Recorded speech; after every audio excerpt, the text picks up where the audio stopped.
Hello, good morning. Um, Thank you for the invitation to be here today talking to you. I'm going to do a very fast talking, sorry, because there's lots of things to say about the GNAG. And after this introduction, I will also bring you some updates on a very interesting meetings, side meeting that happened during the TNC 23. So this is the agenda for today. So I'll be talking about the GNAG and afterwards the updates. So for the people who are not familiar with the GNAG here, we work on, oh, sorry, this is still the continuation of the agenda. So this is the part where I'm trying to bring some of the updates of the last meeting on TNC, and I want to have you involved in this discussion later on session 4 in this same workshop. So what's the GNA? Is the global research and education network that we are all using today, creating a global network of networks. So we are supporting national networks, regional networks, campus networks, supporting big science and data-intensive projects, supercomputing facilities, and research data storage operated by many different institutions, and connecting a lot of the big instruments that do research today. And in the components of the GNA, we can see many of the regional networks like the AER, MLIT, ANA, APONET, APREX, Indigo, GGA, SUNRAN, and many others that can join. Composing the GNA, we have a global network testbed for innovation. We have a forum for GRAN, Global Research and Education Network operators, the users and the researchers. And then we can have these other component, which is the action-oriented working groups to develop the GRAN.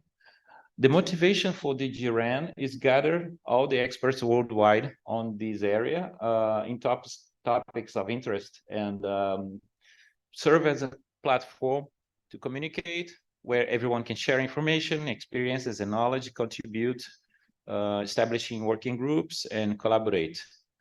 So in these three pillars, we want to have all those topics like knowledge sharing, proof of concepts, test beds, proof of deployments of many different kinds, like the Starlink, with what you just mentioned, and try new things in all different areas like new use cases, security, performance monitoring, AI, etc. And of course, always considering multi-domain, because we are a network of networks. So the vision for the GNA is to have a unified global advanced network infrastructure to support the unique needs of research and education worldwide. And the mission is to foster this collaboration in this community, enabling data-intensive activities through a unified, intelligent global network built on this dependency, democracy, and diversity. And the strategy that we have so far are on the vision, the mission that I just mentioned, and then we are working on strategic plans and objectives, and developing the initiatives and roadmap, which is still a work in progress. And as I mentioned before, we are discussing a lot of different topics like technology trends, solutions, performance cases, use cases, topics like energy efficiency, system behavior, log monitoring, security, AI, so many things.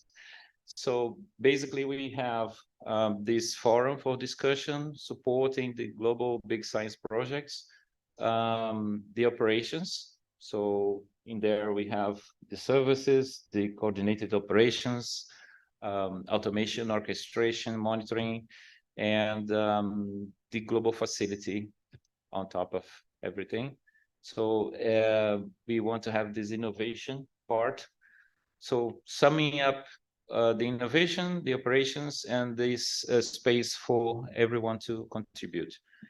How do we execute this strategy? We organize periodic community meetings. We have meetings like this one, and we have knowledge base. We are working on a broader and more complete knowledge base with documentation, code, and as a repositories for this knowledge we develop in the GNA.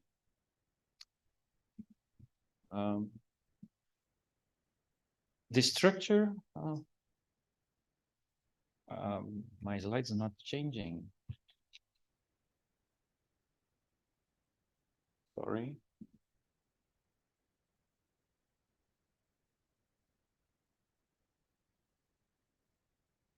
Okay, so there is a structure for the GNA where we have a leadership team. Currently, these are the members: David Wild, Harvey Neiman, Bazan Shu, Ivan Agolu, Marco Teixeira, and myself.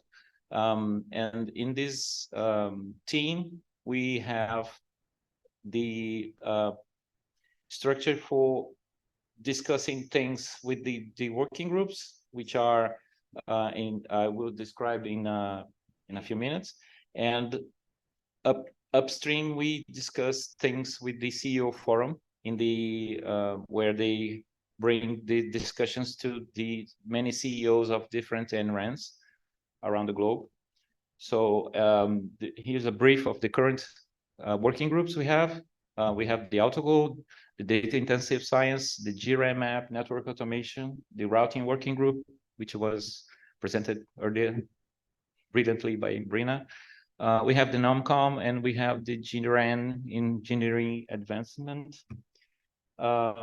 So the AutoGo Sense aims to have this platform that will be able to automatically and dynamically create circuits crossing many of the systems like the ANA.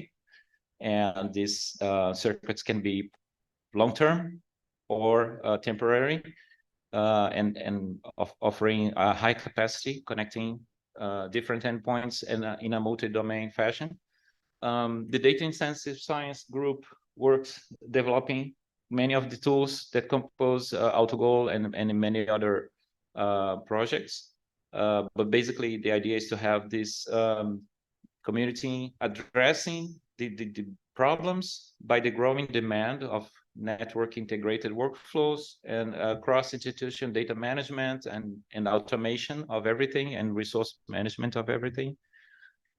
The GRAM app is an initiative to try to have this dynamic visualization of the GRAM as a whole, and having it constantly up to date without requiring special data collection and maintenance and activities. So it should work very automated fashion. The network automation group works developing a catalog of tools to drive automation network configuration and security auditing and change control activities and intra-domain automation activities. Perhaps in the future, maybe some inter-domain as well. The routing working group works on, as Brenna presented, improving the routing across the GRAN and engaging teams from different brands to participate and helping troubleshoot or assisting the solving problems. And the newest group, the GRAN Engineering Advancement, aims to be pioneering to try, test, experiments with solutions to have better, efficient, redundant services over links. And the overall idea is to have better operations, right? The NOMCOM is a group where they work to define the leadership team from time to time. And some updates from previous meetings, the recent work we have done in the team, in the GNA. We have been discussing the strategic objectives. We have discussing how to do outreach in the GNA. I will present briefly some things about the past and the upcoming activities, some advancement opportunities, and how we can promote this group, and also some topics on planning the development in R&E networks, and about the security in GNA. So we want to have, in the last discussions, we decided we must have the trust as basis for services, for the community, for the network, for federation. And we want to have better capacity planning coordination for the GRAN as a whole. And we also want to develop a knowledge base, strengthening how to share the services and best practices. And we want to improve our continuity and capacity planning and vulnerability assessment, striving to have more redundancy and resilience. And we want to use the GRAN map working group outcome to help simulate and work in capacity planning.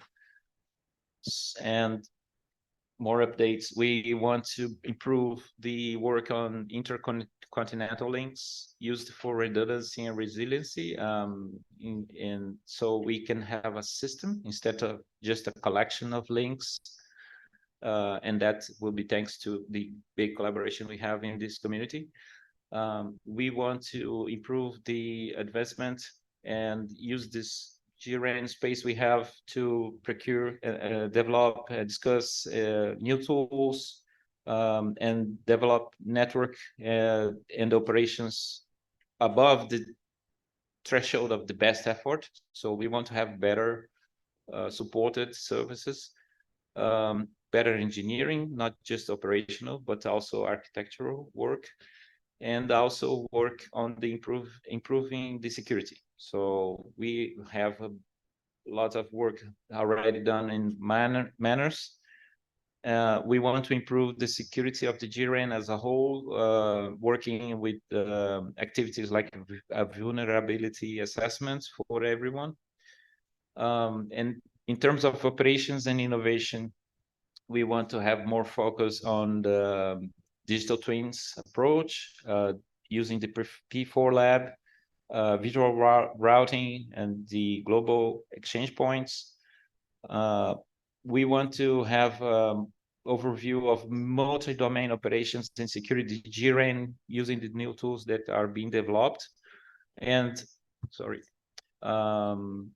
we have been working on the nomination of new leadership teams, which I was joined the leadership team recently. We want to improve the collaboration and investments in new projects, assisting all RANs in every region. And on that, we have brought this discussion, a very good discussion that happened in the TNC on planning, research, and education networks. So in these discussions, we have some major topics like the big science requirements. So I want everyone here to be able to join in this discussion as well, and bring us what are the demands for big science projects that you are aware of and that the community can help with. And we want to discuss concepts that may be new to this community, but that will be solving hard problems for these new big projects, proposing new strategies as well. On the other topic, we have the international connectivity. So we have been discussing to have like a systems view of the transoceanic and logical connectivity for extensive science collaborations.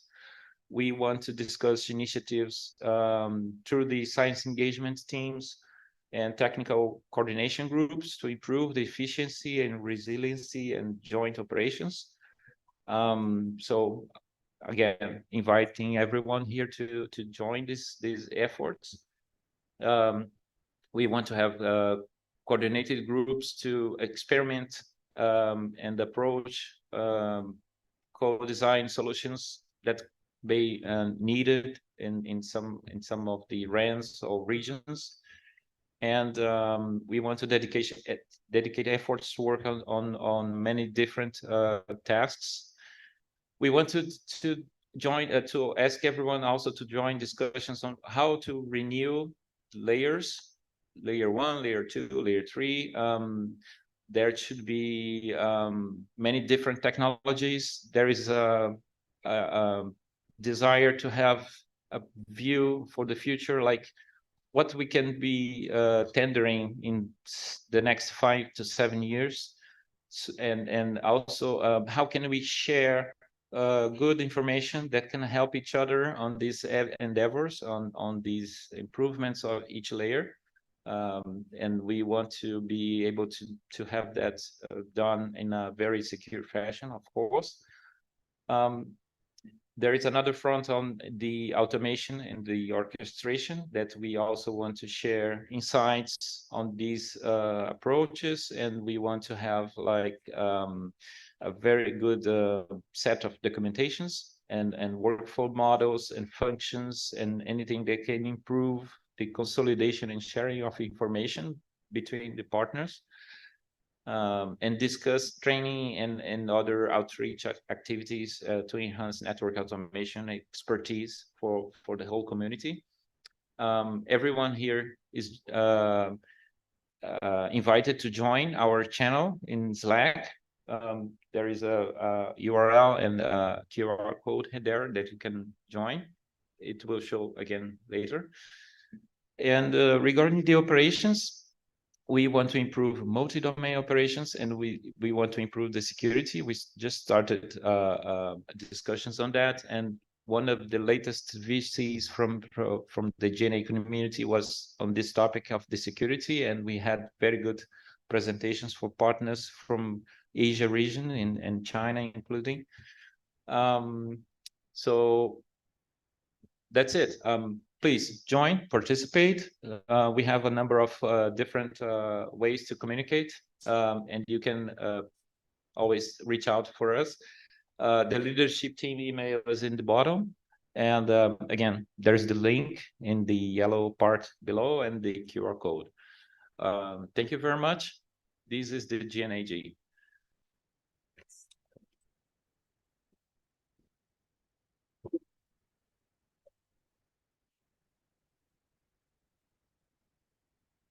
Okay, thanks, Alex, for sharing. Yeah, it's always exciting to hear of all the efforts and strategic thinking behind the many various working groups, committees. And I think we have always talked about the importance of the people network, right, to establish trust as friends and to put in place network infrastructure and services that can be real and relevant. So I think that's cool. Okay, we have one more talk to go through. That's by Renata. So this is on the GP4L updates and use cases. So Frederick is online in France. I think it's about 5:30 a.m. that we are sharing. So he'll present on the GP4L hardware extension capabilities and the new cases that are under preparation and testing. And besides that, it's also used to elaborate on a novel concept dedicated to rethinking how the network can be managed. So Frederick, are you Yeah, can you hear me? Yes, quite loud. Yeah, can you adjust the volume? We hear you loud and clear. Okay. Just let me know if I have to speak louder or not. It's good. Okay, Great. this volume is good. So let me real quick share my screen. Hello, Colombo.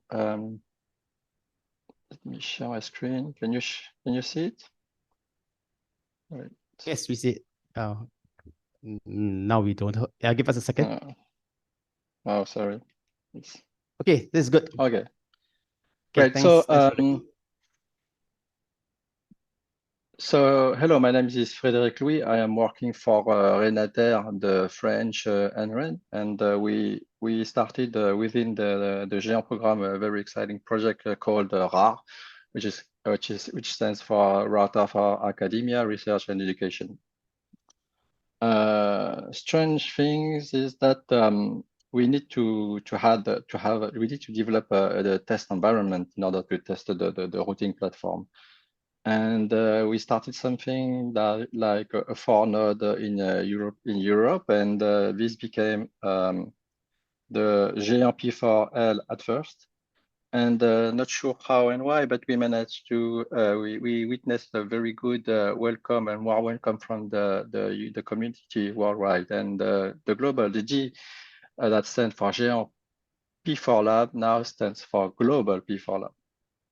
So this is the agenda I propose I'm proposing for today.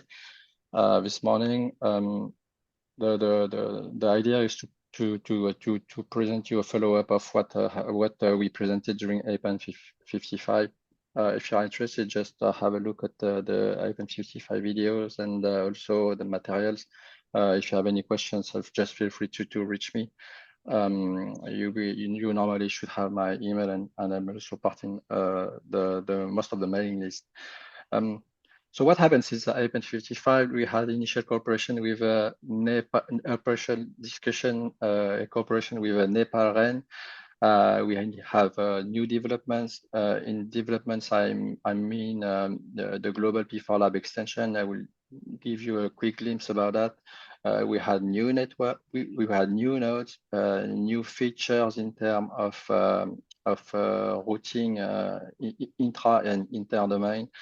And one of the things is that we are using also the Global P4 Lab not to develop a network protocol itself that convey packet from point A to point B, but we are also developing new techniques to manage the network. And we feel that this can be very interesting for every organization in the part of the APAN community, simply because all of this feature can be cherry-picked if you are interested to have only, for example, only one source of truth, digital twin, what we call digital twin, or some other feature.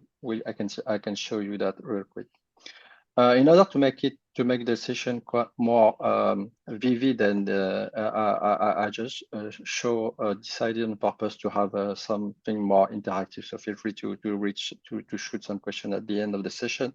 But this session will mostly contain only a few slides and more demos actually. So this is the Global P4 Lab as it is this month. We have obviously new nodes in Tokyo, Haneda. Besides nearby the Kisti node, hopefully we plan to have additional nodes in the Asian region. Good news is that we did some progress where now you can run our platform on a specific GPDK container. So if you want to use the Rafi router using the GPDK data plane, it is possible to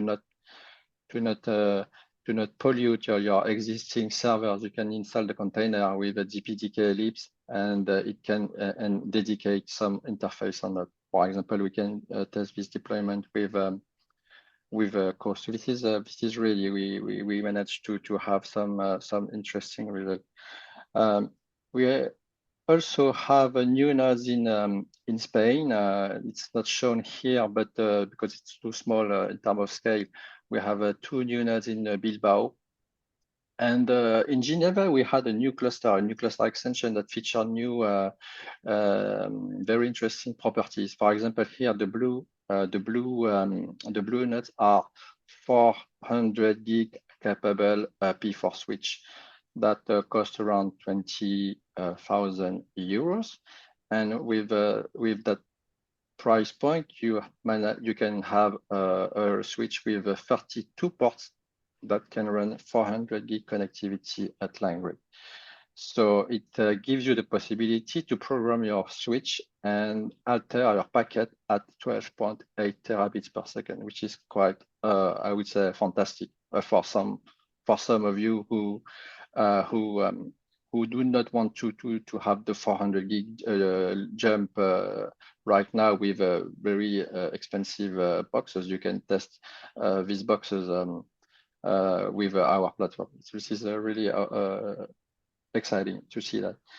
On the right, we have a specific hybrid flavor of Tofino switch, which is the Tofino one, which is the smaller, which is smaller in terms of traffic switching capacity. It can only switch 6.4 terabits per second of traffic, which is roughly 64 ports of 100 gig. But this one is actually coupled with two Marvell Octeon DPU cards. So it's similar to NVIDIA Bluefield DPU. And basically, each card is able to handle 200 gig of traffic input and 200 gig of traffic output. So based on that, you have a CPU, a compute power where you can add a new type of processing coupled to the Tofino switch. Because as I said during APAN 55, Tofino 1 can be compared to a Formula 1. And when you have a Formula 1, you don't have a huge car. You have a very optimized car where you cannot put a lot of luggage, a lot of things with you in the when you're driving. The GPU is here to give you more room and more resources and more processing capability where you can do additional operation and packages such as encryption, tunnel encapsulation, decapsulation, and all these costly operations that cannot be done at the ASIC level. So this is really exciting because all these four nodes are connected to the global P4 lab at CERN. And if at some point we have 400 gig landing at this place, we can do 400 gig end-to-end pass traffic testing right now. I mentioned some discussion with Nepal-REN, and the idea would be to deploy a 10 gig network using DPDK flavor on top of the Himalayan area. And the idea would be to deploy a small and affordable 10 gig nodes able to survive the weather on top of the Himalayan area. This is quite exciting because you in this area, you don't need 100 gig capability, but 10 gig is really sufficient to do already a lot of to provide a lot of use case applications, such as monitoring some places in 8K, 4K, and provide connectivity to local people. And it is affordable as a 10 gig GPDK box optimized can cost around between 500 and 1,000 euros. So this is what I presented during APAN 54, but this is simply the list of what we achieved so far. We have an anti-DDoS system that can be tested right now virtually. We can couple this and test this mitigation system with what has been presented earlier by Signet. If they have something that if you have a component that can do the detection, this is already good. We have a BGP route reflector, so BNG for data collection at the edge, at the MPLS edge, and small office, home office. So this is purely basically a CPE router. I know I'm quite fast here, but if you have any doubt, or I invite you to reach me. And we have done tremendous work with KDDI and APAN JP with Sato-san in that sense, and it's quite fantastic to the result we have reached so far. So what I wanted to share with you is a kind of a quick demo where we have the global P4 lab here. That is running an MPLS core with a segment routing OSPF. So it's an SR MPLS core. And we have one component that is a unicast to multicast translator, and an AMT relay that can provide to anyone in the planet that don't have multicast the possibility to have this feed. So basically, you have one person that is streaming in unicast here. It enters the global P4 lab multicast domain. And then this is available and can be published to anyone here also. So basically, this island is a multicast island, and these two are unicast island. So this is something that so there are three components: unicast to multicast translator, multicast core, and we have here AMT relay that is providing multicast to unicast translation to the receiver. The main core point here is that when I'm mentioning multicast core, is a multicast core using MPLS forwarding that uses a beer. So forget about the old multicast where you had some problem when in terms of scalability, when you have multiple source and multiple receiver, everything is done stateless within an MPLS core. So just to give you an example, I think I don't have much time, but here I am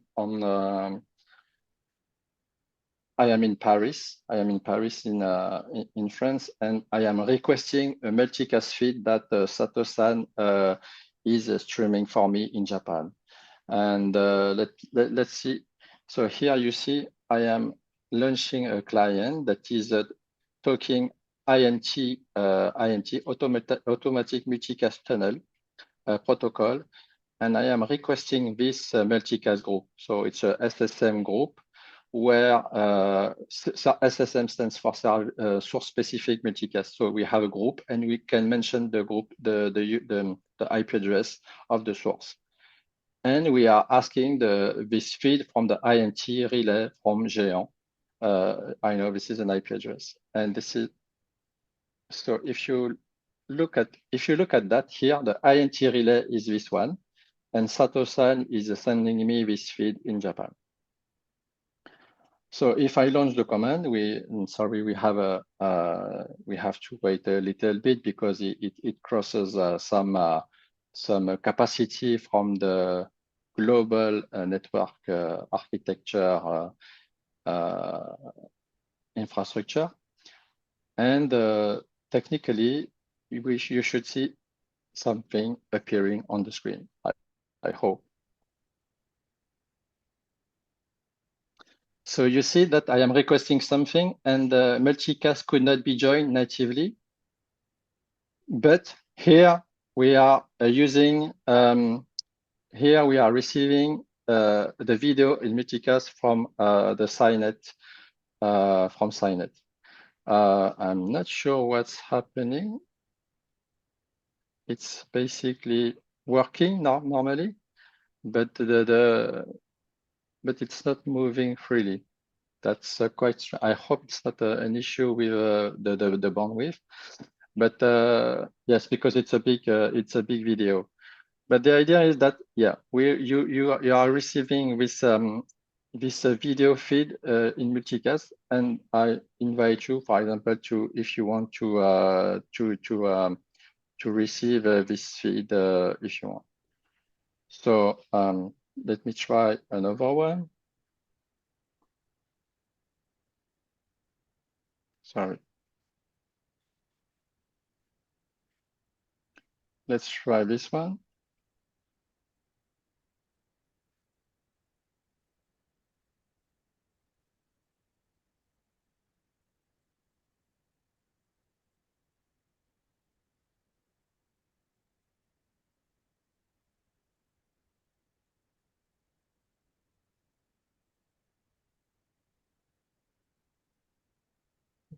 Let's wait. So basically, this is what I wanted to show you. Here, you run a unicast stream. This is transferred to multicast, and then this can be displayed using a relay here. All of this within no application, so it's a pure network function. I'm not sure if you remember. This is the first when YouTube appeared. The main motto was called "Broadcast Yourself," and this is the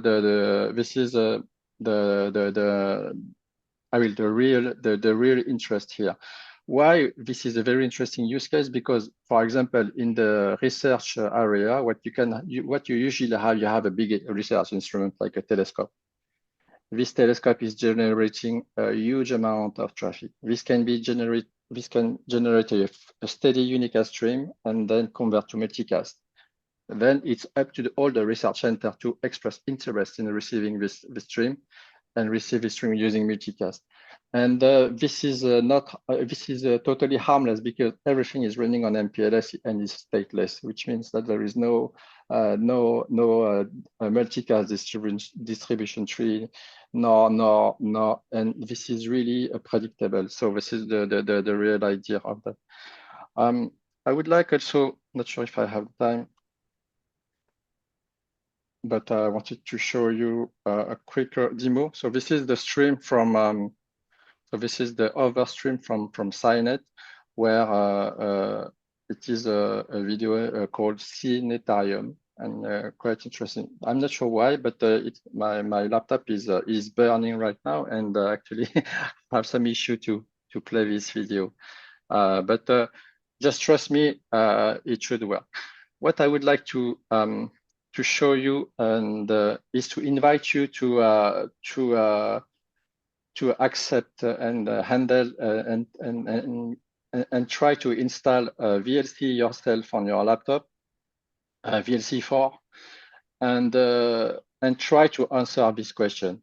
So I am streaming some videos, and you will be normally able to distinguish how to answer this video by looking at the video you are receiving, which means that you manage to receive the video stream using automatic multicast relay.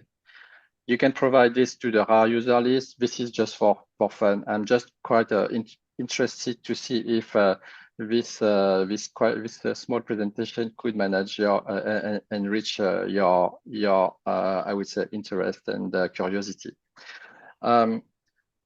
Thank you.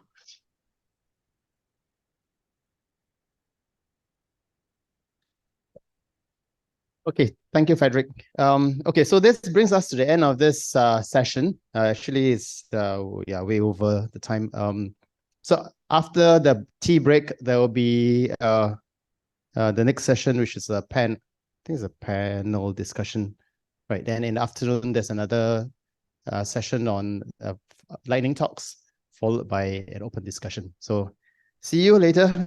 Should be 11, so we have about 7 minutes for tea break. So sorry about that. Okay, see you then. Thanks. Thanks, Frederick. And thanks everyone online.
we see this more and more happening across the region.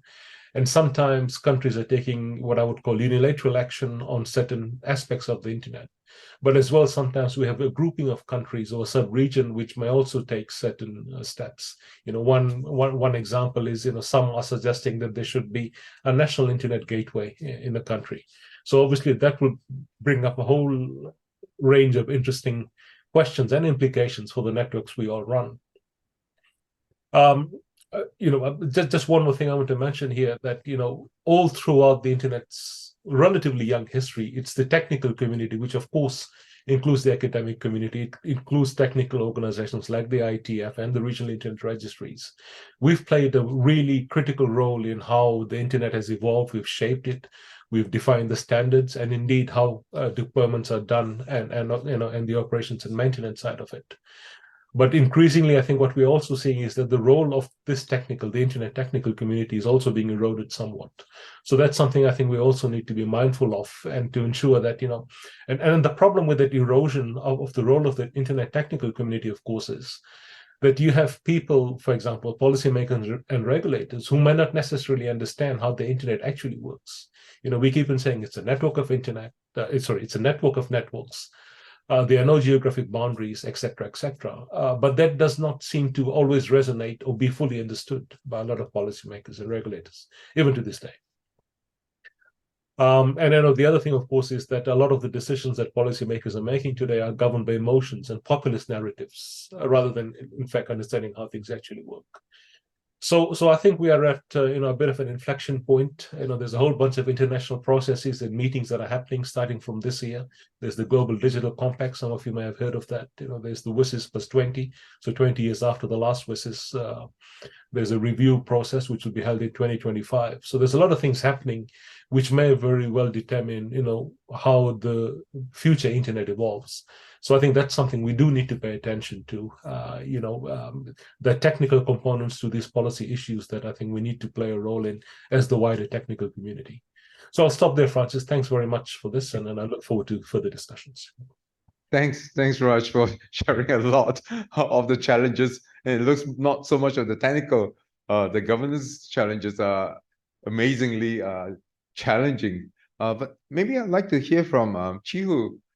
What does he see governance on the internet in our region, especially?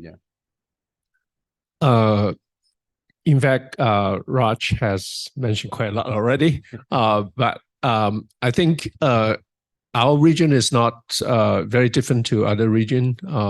And of course, in our region, we have the most population, but still, I think, we are not much different from other regions.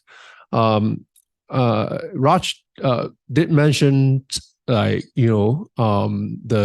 importance of the governance and our preference of, using the multi-stakeholder bottom-up approach to address the internet governance part. But I also have to, stress that it doesn't mean we don't think the government should be involved.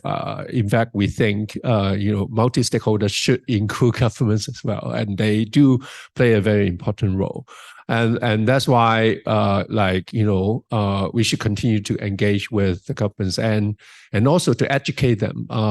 As Raj mentioned, a lot of the regulators, policymakers, they don't understand how it works, and they somehow think there are a lot of issues with the current model. While we in fact should let them understand more about, in fact, it's not really a big problem. We are running well, and that's exactly why now a lot of people are relying on the internet. If it's not running well, why internet is so popular?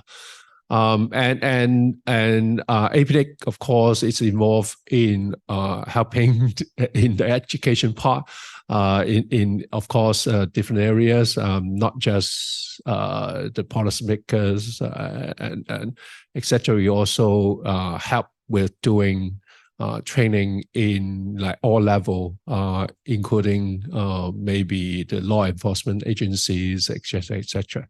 because like, there are a lot of security issues, security incidents, and they need to take care of them. And without good understanding of how internet operates, they may make the wrong judgment.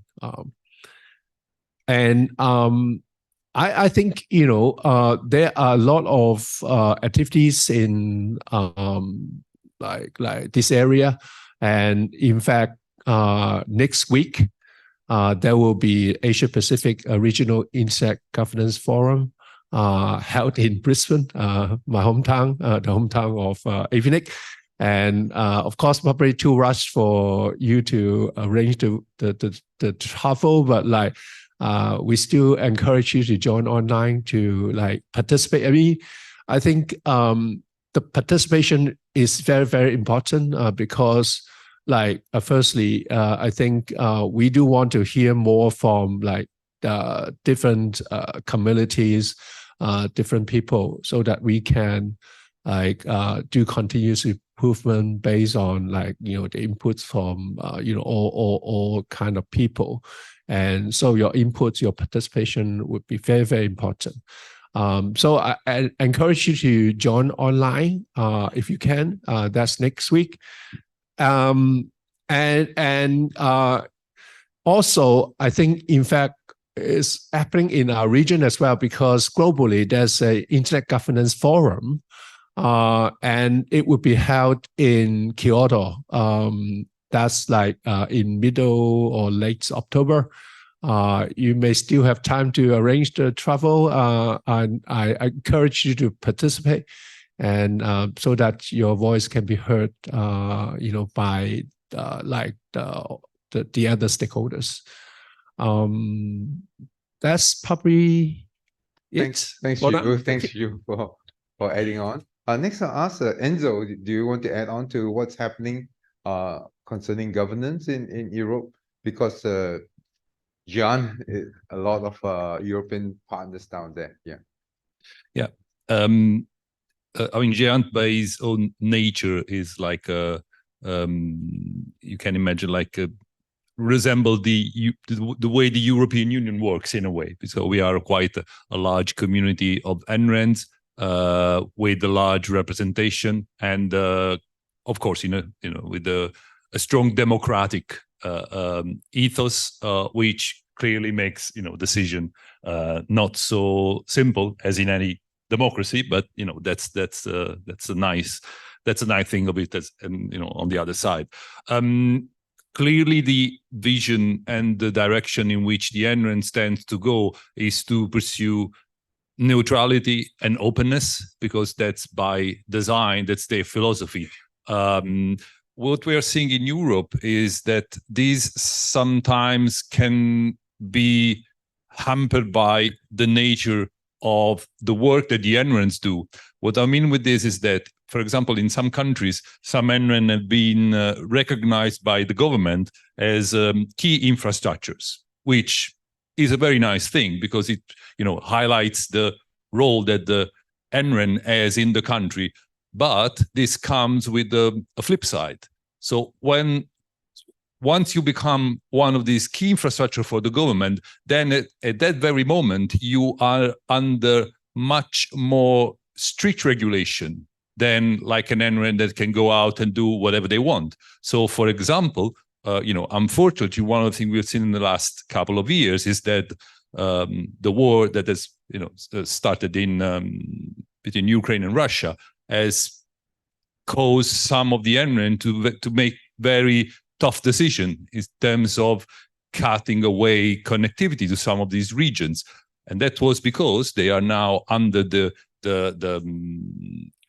stronger influence of the government. So they are not anymore completely free in their decision-making process. So this clearly causes some issues on how to deal with on how politics influence policies when you run an NREN in this environment. Thanks. Right. Maybe I'll turn to Panda first. Any comment about this before I want to ask Raj about how is this geopolitical situation impacting the global internet as a whole? So I think I have a comment. I have two comments about that. So the one is from the viewpoint of the technology development, and the other is their operation and the infrastructure. So regarding the infrastructure and the operations, the WIDE project is very unique because it's a research consortium among industry and academia. So there is no government funding. So we don't receive any government funding. So our infrastructure, including in the national wide project backbone, and as well as their Arena Pack, that is a new project funded by APIDT, that is their Asia Pacific Internet Development Trust, and that is not the government funding. So we can operate our infrastructure without any pressure from the government. Actually, of course, should be a pressure from the government, but for the operation, but we don't receive any budget from funding from the national countries or governments. So, I think that is very unique compared to the other NRAM, because the NRAM is usually received based on the governmental funding or EU funding. So, that is one of the unique, and maybe we can contribute to the global internet development because our infrastructure is not bound to such kind of the governmental policies. So that is from the viewpoint of the infrastructure and the operation, and from the viewpoint of the technology development. So WIDE project had worked together with the IETF. So there for many years, WIDE project members contribute some internet draft and RFC to the IETF community, and their WIDE project also hosted the IETF meeting 4 times in Japan. So but the IETF, the motto of the IETF is how can I say, the IETF is everyone can contribute to the internet technology to make the internet work better. So usually the technology is based on the consensus. There's no voting. So if there is a voting, I think the winner or the big company take all the benefit, maybe, but the IETF respects their interoperability and the rough consensus. That is very important for keeping our sustainable internet technology development. So I think that is another part of the governance of the technology development. So that is the comment from me. Thanks, Panda. Raj, just in a few sentences, are you seeing the fracturing of the internet due to the geopolitical situation at where you're sitting? Yeah. So Francis asking me to say a few sentences is a dangerous thing. You'll end up with with an essay. Enzo mentioned the war in Europe, of course, and around that time we also had calls by some that we should cut a particular country off the internet. But see, the problem with that is, we all acknowledge that the internet is a network of networks. We also realize and recognize that systems are interconnected and they're interdependent. And now we don't know what will break when you suddenly cut off one country. There may be some API somewhere that is connecting to something which could be anywhere. We have cloud-based systems, which replicate across the internet, for disaster management, but as well for other reasons, right? So once we start playing this sort of geopolitics about deciding what can work in some parts, who can connect and who can't connect, I think we also have to recognize the social and human cost in doing so. Then, of course, there's also the issue of access to apps and services themselves, right? Saying that, as we are seeing in some countries in the world, some governments are saying we want to block certain apps and services in a country because they're a security risk or for whatever other reason. But then, once that starts happening, we start living on islands. The fact that we can't connect with each other. I mean, as an example, today I'm connecting to you over Zoom. Let's say if the country I live in, Zoom was blocked, I would not be able to engage and interact with you in this manner, and vice versa. So no, there are implications for scalability, replicability, and of course the cost of services themselves. So, bringing geopolitics into play and fracturing the internet or creating splinter nets, I don't think that's going to do much for us. If anything, it's going to make technology even harder. It will make the cost of technology even harder, and as well, the value that we derive from this will be at a much, it'll be a fraction of the value that we enjoy today. So I'll stop there, Francis, so I can go on for another 30 minutes. Up to you. Yeah. Thanks. And any questions on this governance things of the internet? Last.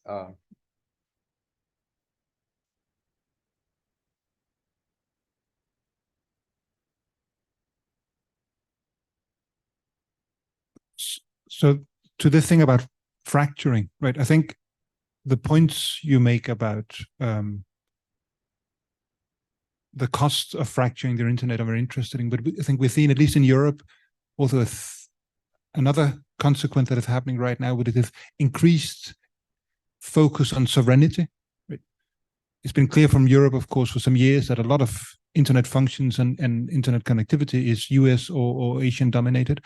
But we see this very, very strong focus from the European Union and some of the, at least Northwestern member states, on ensuring that critical infrastructure is under control of European member states or the European Union, that we're not dependent on foreign actors that could potentially cut off Europe from certain things, right? So also that, I think, is going to lead to at least parallel infrastructures and parallel initiatives for connectivity, for cloud infrastructure, for many other things. And we, I think, are going to see restrictions on at least government agencies and which in some countries may include the academic sector, in which functions they can use, because there will be this focus on making sure that data is under European control and that Europe is sovereign in making decisions on the fate of its own data and its own connectivity.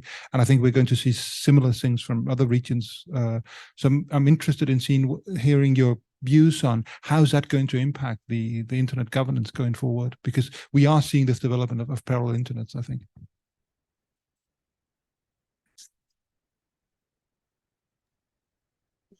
Raj, it's back to you. Okay, thanks. Thanks for your comments, and of course the interesting perspectives and the question itself. But so one of the terms that you just used was parallel internets. But the problem with that is there is only one internet, right? If you have a parallel internet, then it's not the internet anymore; it's something else.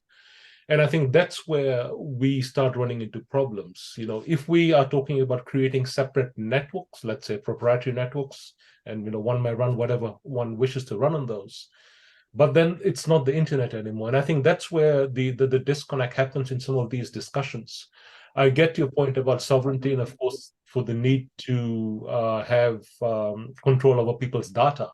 But then we're talking about data, right? Not about the technical infrastructure that we're operating. So I think, again, there's this perhaps disconnect in, talking about the technical infrastructure itself, the internet as we know it, and things that run over it, which we want greater control over. So I think splitting that out, I think, is a very important point. But you're also very right, of course, that we have instances where countries are determining which manufacturers or vendors can provide equipment and services in a particular country. And that, of course, and on the extreme side of it, we have got one country in the world which is prohibiting certain export of certain chips and CPUs to another country. Now, the question, of course, you'd asked there, is that about security, sovereignty, or is it actually about economics? So, but that's perhaps a discussion for another time.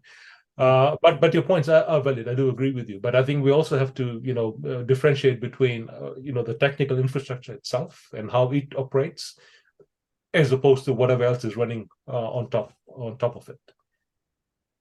Thanks, Raj. Yeah. Let's move on to more brighter topics on the technical side. I think on the technical side, the internet has become a critical part of, it's like a utility to us. And COVID has actually brought that to the forefront, and the scalability of the internet has becoming a topic of major discussion. The other topic of major discussion is actually on cybersecurity. And these are coming up very fast, especially on the cybersecurity side. I was wondering, you can ask Enzo to kick off that part of it. Yeah. Yeah, clearly security is a major concern of everybody right now. So everybody that has access to any infrastructure, any network infrastructure, it's become really the first requirement. Before speed, before cost, security of access has really become a key aspect of the access to the internet and network services in general. We as a NREN community, for some time we've been kind of left alone, or we have not really experienced really bad events. But over the course of the last few years, we actually seen this happening more and more. We had a few years back, I think 2 or 3 years back, a very, very nasty attack of cyber attack on one of the networks of the NRENs in Europe, which was hit by a really terrible DDoS attack that really brought down the infrastructure for many hours, which was unprecedented in the world of the NRENs. Now there are tools that the Géant community has deployed, has developed. We have a number of automated systems that manage the infrastructure, but we also have deployed specific services for NREN to deal with cyber attacks and cybersecurity. We have like a distributed DDoS mitigation service. We have firewall on demand services. So there has been a very, very strong push from our constituency to deploy and develop services specifically oriented to network security. So it's a trend that clearly is not going to stop. It's not just going to be more and more important. Okay, thank you. How about Chihu? Yeah, certainly. Security is one of the biggest challenge on internet, and it's not just about the infrastructure part, but also about information security and everything. And in fact, while we are doing a lot of internet development work for the underdeveloped countries' economies, we also would do security training, education at the same time, because say for example, when there's a new submarine cable going to a Pacific island, and if they are not good at doing security, then maybe they will become the victim right from the time that they are connected to high speed 100G level internet. So I think everyone here in fact should play a role. I think we should help educate all those underdeveloped or less developed countries' economies to get better trained, educated on the security side, so that they will be well protected. In fact, it will help ourselves as well, because the hackers may make use of them to come to hack us. And I have to stress that security should cover a lot of different things. There's no one single solution, for us to say secure. So we need to, address many different parts. And even for APNIC, we have a small security team. Jamie is here, and also we have other team members, and also even for other trainers, we also ask them to do more security training. But we can only cover a certain part of the training and education part. I think there are a lot of different parts which I think would need your help, everybody's help. Especially if you are involved in doing education, and you should in your curriculum you should include the security part in every aspect of engineering training, or even maybe business related degree. I think all of them should have minimum knowledge of how to protect themselves. That's probably for now. I think what you were saying is the human being is the weakest link in the entire thing. Cybersecurity, is the human being that it is actually very, very true, because a lot of hackers in fact are using the weakness of humans to try to attack us, including of course the social engineering part, trying to take advantage of our innocence, and then get maybe the sensitive information, confidential information, personal information from us, and then they can do attacks to others. So we need to be better prepared. Thanks. What about Panda? You want to say a few words on that? Yeah, so I agree with everyone about that the cyber security is one of the important factors in the internet. But I think that we can think about the cyber security from two viewpoints. So for the inter-domain operations, the internet comprises the autonomous system. So the autonomous system, each autonomous system can apply each policy. So the security is a part of the policy, I think. So the fundamental functionality of the internet is to provide the reachability to the other node. So that is the fundamental. So the blocking the communication, data communication is not a functionality of the internet. So basically we need to keep, in my opinion, the basic functionality of the internet is to keep the reachability between nodes. So in some cases, we need to block the DDoS attacks or some IP addresses for the cybersecurity reason. So that should be operated among autonomous systems. I mean, that is the inter-domain operation. So we have few knowledge about such kind of inter-domain security operation. So I think that is one of the challenges for the future sustainable internet. So the inter-domain security function is the key factor. Of course, I know the intra-domain, each autonomous system should implement the security function for their autonomous system operation, but the inter-domain is more challenging and important, I think. True. Raj, a comment on the cybersecurity and what ISOC is doing about it? Just two very quick comments, because I've spoken enough already. One, I'll just echo what Chihu was saying earlier about developing countries in particular.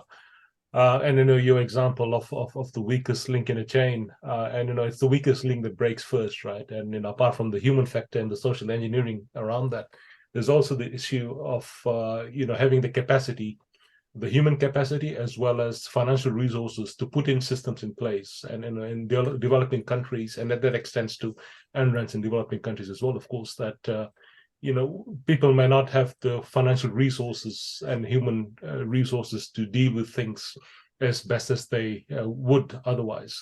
So I think more attention to those sort of things I think is very important. And of course, I would like to acknowledge APNIC and APAN both, who do a lot of work in that sphere, helping the developing countries. And very quickly, one other thing, we talk about cybersecurity so much, but sometimes we forget that, the example I always give is when you build a house, you start with the foundation, right? You don't start building the wall first or the roof first. You start with the foundation. The stronger, the more solid your foundation, the stronger your house or building will be. And same thing goes with the internet. And routing security is key to how the internet operates. And I don't think we always pay as much attention to routing security as we should be. The Internet Society has supported an initiative called MANDRS, or Mutually Agreed Norms for Routing Security. Some of you may be aware of that. Of course, APAN is a big supporter of the program. But yet I think in this region, we still have a lot of operators, which includes NRENs, who have not signed up to being a MANDRS participant. If you haven't, please, I urge you to look into it. But as I said, if we have a solid foundation, your house is so much stronger. And the same thing goes for the internet. So that routing security component is very key. If you don't know what I'm talking about, go to manrs.org and all the information's there, or reach out to me and I can point you the right way. Thanks, Francis. Thanks, Raj. And certainly, APNIC has been pushing very hard for MANS, MANRS, and it even run a number of workshops, right, Chiu? Yes. Yeah. Over here. I actually heard information that the NRENs have not quite a high deployment of MANs as the commercial internet. Am I right? If I heard, did I hear it correct?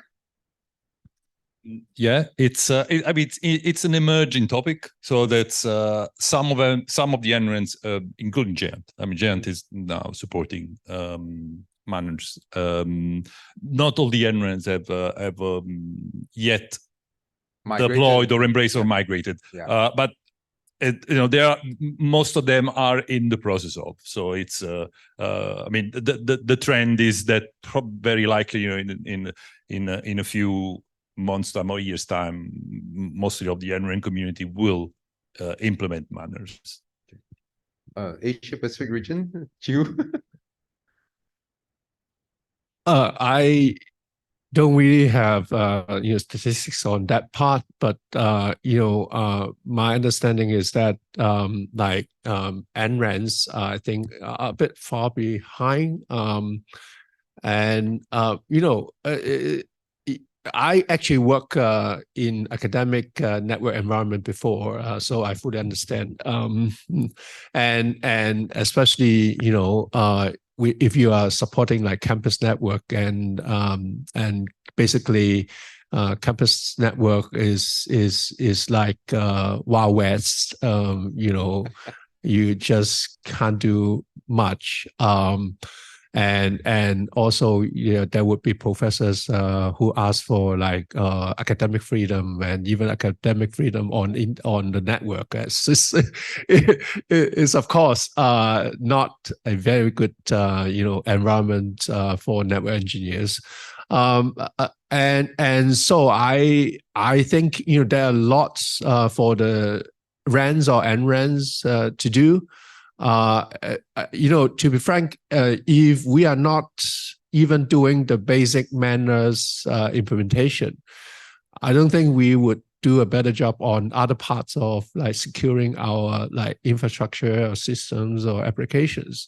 That's very basic. So, I really hope, everyone here who are running NRANs, RANs should start from doing manners, and then you can work on the others, and that's very, very important. In fact, I think if you are not doing a good job, then in fact a lot of your time would be spent on like fighting fire, and which is not good. If you are doing a good job to protect, everything, then maybe you have more time to deal with some more important work instead of like taking care of incidents. Yeah, I mean, if I understand MANS correctly, it's basically ensuring who the source is and whether it's a trusted IP source. So why don't we do that so that we can trust each other more on the network? I also heard that part of the reason is the upgrading of some of the routers and all those. They are not quite, they're a little bit old and need some time to upgrade. But I certainly think that is something that we should take on and learn from the commercials. They do it because they need to do it, you know, and so we learn from the other side of things. One last, any comment from the committee? May I ask how many NRANs have, if you are managing NRAN, how many NRANs have deployed MANs? Put up your hand. Wow. Okay, that's good. That's good. That's really good. Yeah. Yeah. Okay. Next question is actually is posed to Panda. I read a paper from Panda about the internet of the future, that a much better protocol and a much more how can I say scale network. I mean, the internet protocol network has been with us for a long time. And what we have been doing with it is just tweaking it a little bit here and there, just to make it run a bit faster. But there might come a time, I mean, that we have to rethink about how we want to do things and scale. And COVID has really taught us a lot. I think we were struggling for a while to cope with it, the use of it and how much the capacity needed. Maybe Panda, do you want to say some word? So as a network researcher, I'm working on some kind of the architecture reconsideration for the future internet. The internet, I think the internet is about 30 years old now. So it's the original IP is there real bit old-minded, maybe, or the old-fashioned, but the end-to-end principle is very good for the scalability. So it works well here, but we implement many functions to meet to satisfy the requirements of the current situation or current environment. So the security is one of the functionality that we need, but one more functionality is a kind of geolocation stuff. So the COVID makes the everyone can work from home, but I think I personally encountered some issue of the geolocation. So when I joined to some meeting from Japan, I'm not permitted to join the meeting because the IP address was in Japan. So that is a US conference. So I need to go to United States in case I want to join that meeting. So that kind of ad hoc implementation of the function, such kind of functionality breaks the internet, the end-to-end principle and the end-to-end reachability. So I think we may miss something about from the viewpoint of the architectural staff. So I think to keep the sustainable development of the internet future protocols, I think we need to think about such kind of the architecture and the protocols.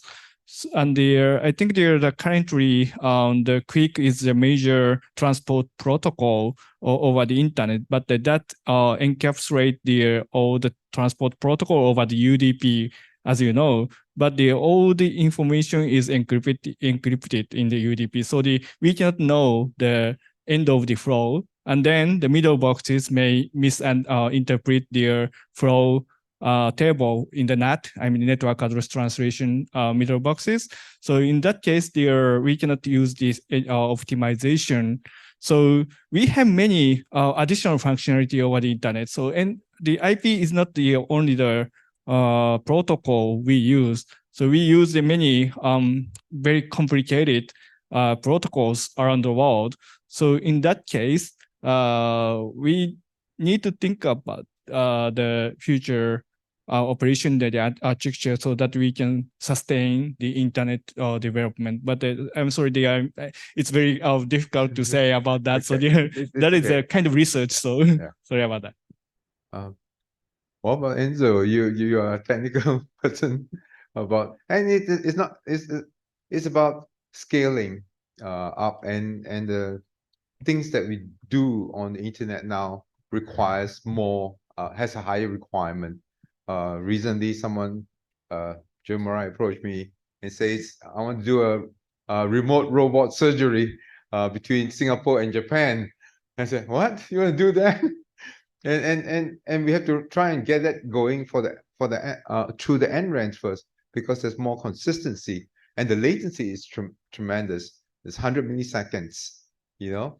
So the doctor remotely can, the limit for him is 100 milliseconds. When I do a snip, I have to see that within 100 milliseconds.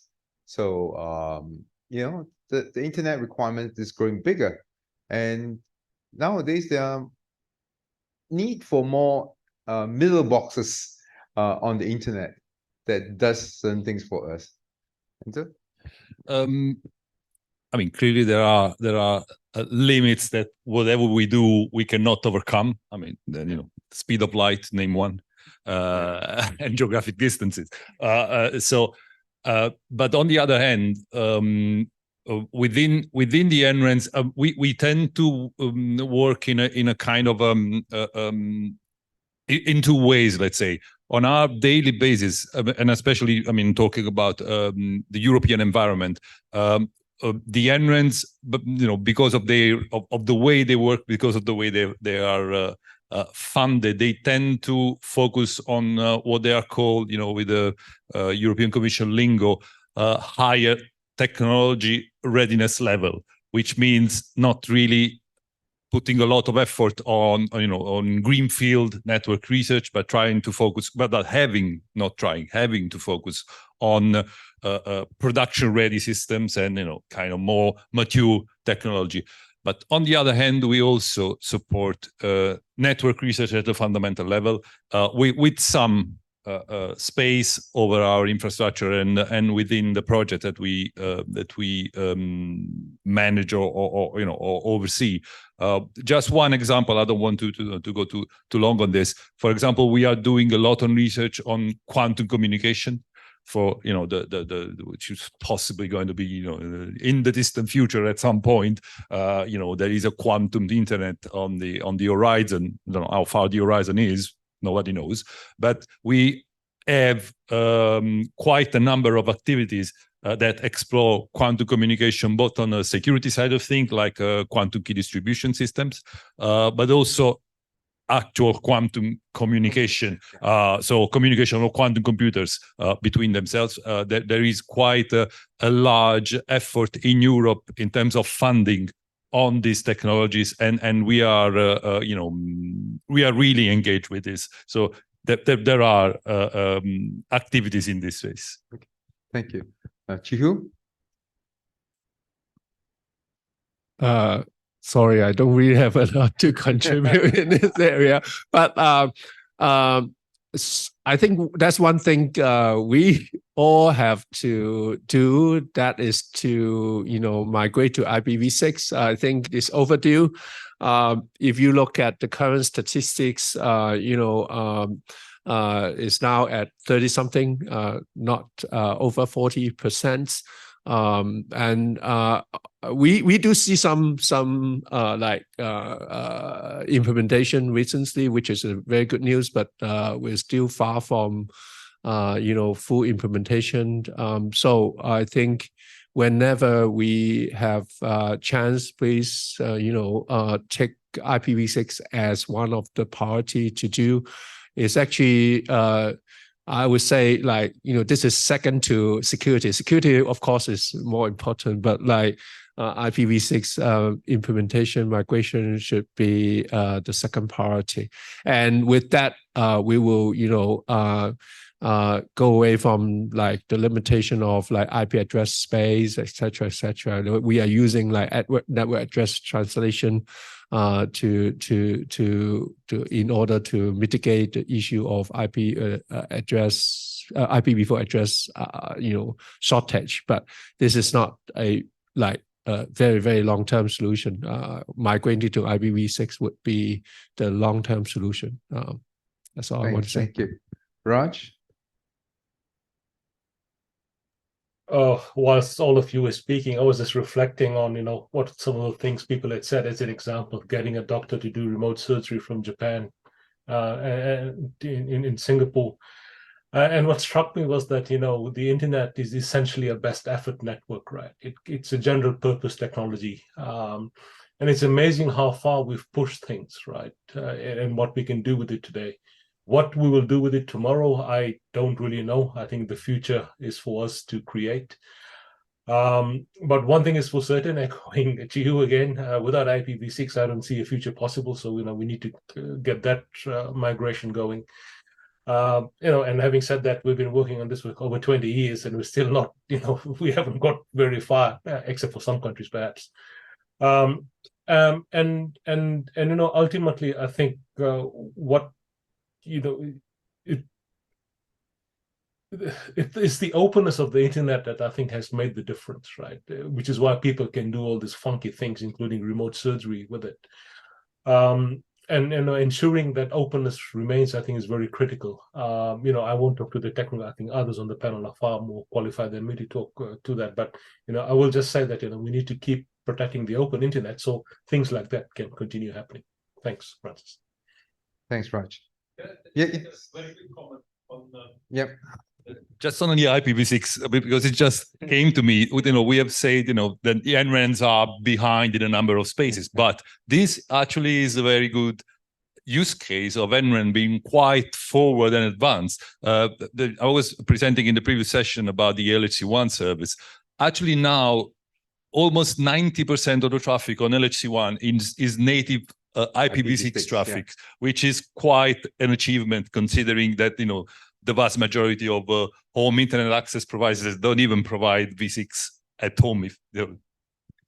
We are also supporting IPv6 on the data mover challenge. We force the participants to run IPv6 on our network. Those are little things that we do to try and get people to do. Francis, if I can just mention something. Just to give a very small example of how users can make a difference. When I moved into the house I'm currently in, I only decided to go with a provider who could give me IPv6. So, and it certainly wasn't the incumbent in Australia, I can tell you that much. So I went with a smaller provider, but only for the reason that they could give me IPv6 connectivity. So technically, I should be speaking to you over IPv6, I think. If I can do it, I'm sure others can as well. Thanks. Thanks, Raj.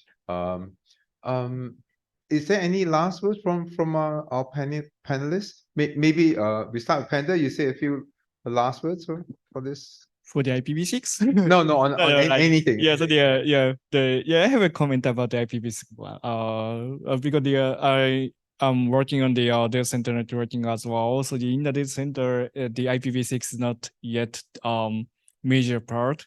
So because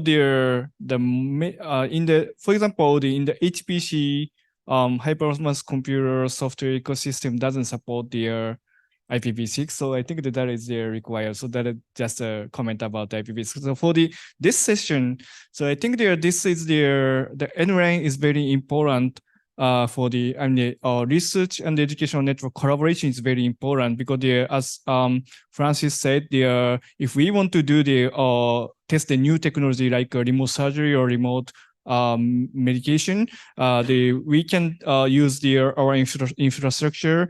Of course, their IP technology is not enough for the resource reservation or such kind of the packet loss tolerance.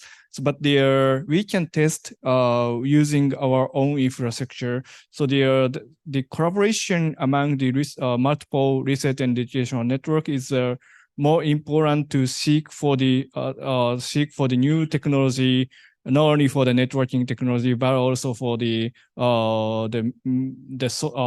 social technology, including the surgery or such kind of thing.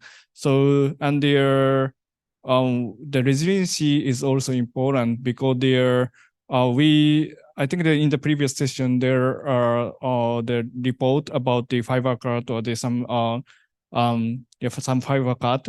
So we experience many fiber cut or their service stuff. So in that case, we still need the researchers, scientific researchers, still need to continue their research, and we need to continue our educational activity over the internet. So in that case, the resiliency is very important as well. This kind of the discussion among the research and educational network stakeholders is very appreciated. So thank you for organizing this session, Francis. Thank you very much. Thanks, Panda. Enzo? I just wanted to highlight another aspect that we have that is very relevant in terms of the relationship of the NREN world with the in general the governance of the internet, but also more specifically with the relationship with the internet service provider. Like and just an episode that happened triggered by the crisis that was the pandemic. So what we saw was that clearly during the lockdowns, we saw a large migration of the population from the campus, students, researchers, to their homes. Now, this completely changed the traffic patterns because now we had the totality of the users of services provided within the NRENs that were coming from outside of the NRENs, those that were coming from domestic providers.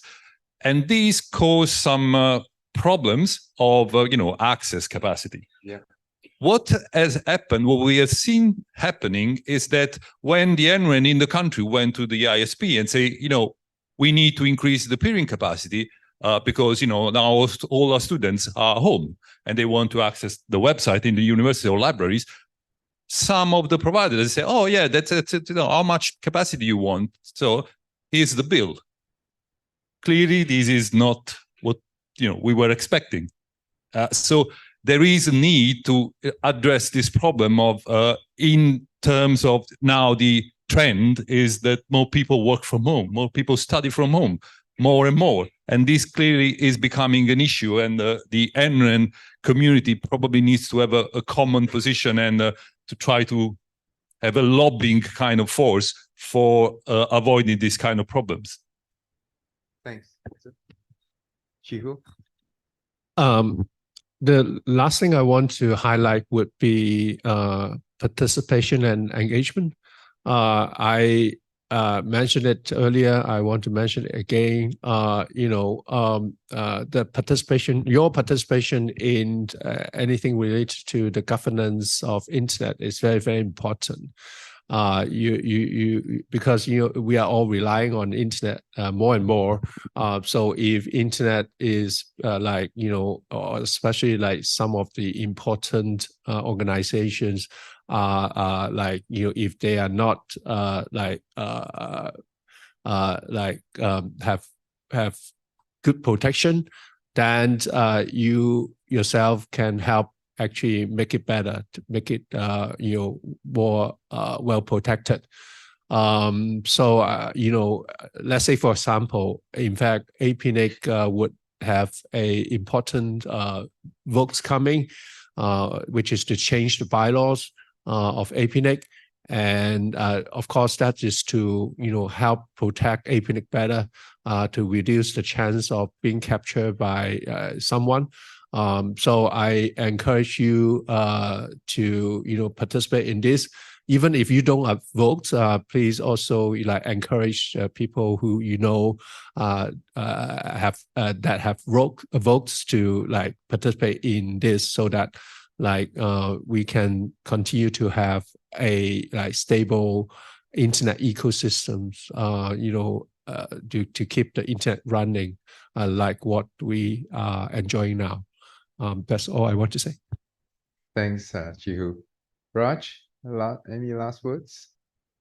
Yes, it's sort of somewhat echoing what Chiu was just saying. That, you know, NRENs play such a critical role in the wider internet ecosystem, and I think you know, unfortunately, you're not active as active in some of these other fora, like the Internet Governance Forums or other technical community meetings that happen.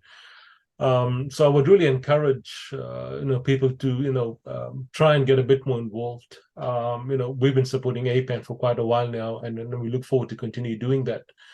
But as well, you know, it's not just me coming talking to the NREN community, but it'd be nice for the NREN community to come to some of our other events that, you know, the wider community hosts around the region and globally, and be a part of those conversations as well, because you have so much to add to that conversation, you know, things that we may not necessarily be doing or be aware of, and, you know, particularly running such large networks with such a large user base in countries across the region, right? So, or across the world for that matter. So please try and get involved in some way or form. You know, reach out to me if you want some ideas and pointers. Happy to do that. And of course, the other thing, please sign up to be a Mandras participant. I think I saw quite a few hands go up, but I'm sure some hands didn't go up in the room. So, you know, Chi was there on the ground. He can point you in the right direction, of course, or please feel free to reach out to us. Thanks very much, everyone. It was nice seeing you all and interacting with you. Thanks, Francis. Thanks, Raj. I think it's been a very, very interesting discussion. We started off with governance, and we've gone on to more technical, what are the issues, technical issues that we are facing on the internet. And thirdly, basically to say that, hey, ISOC, APNIX, all this, we need to have our voice heard in there. And that the only way we can do that is to participate, and participate actively and contribute to it. Yeah. So with that, I'll like to call the session to a close, and I'd like to thank all of you for coming. Let's put our hands together for our panelists. Thanks, guys. Next time I need to get a lady. Karen, I'll go for guys. Thank you.